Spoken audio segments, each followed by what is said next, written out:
இன்றைக்கு என் வீட்டில் இங்கே பாருங்க முள்ளங்கி சமைக்க போகிறேன். கீரை இது வந்து ஸ்பினச்.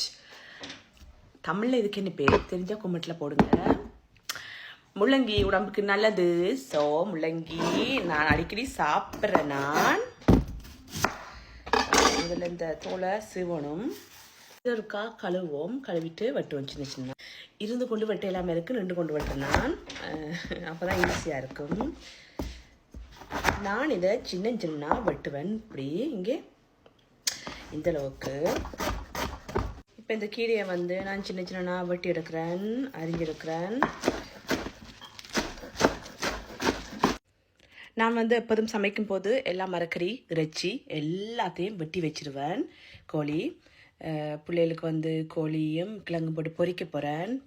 கொச்சிக்கா, கருவேப்பிலை ரெடி, வெங்காயம், முள்ளங்கி, தக்காளி, இங்கே பாருங்கள், இஞ்சி, பிறகு வெள்ளை வெங்காயம், சீரகம், மிளகு எல்லாம் போட்டு ரெடி பண்ணி வச்சுருக்கிறேன். கிழங்கு, ஸ்பினச் ரெடி பண்ணி வச்சுருக்கிறேன். எல்லாமே ரெடி. இப்போ ஈஸியாக சமைக்கலாம்.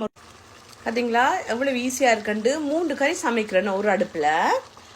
ஸோ இங்கே கோழிக்கறி வா நல்லா வாசமாக இருக்குது. சாப்பாடெல்லாம் முடிஞ்சுது. குத்தரிசி சோறு, கோழிக்கறி, கிழங்கு போட்டு சமைச்சிருக்கிறேன்.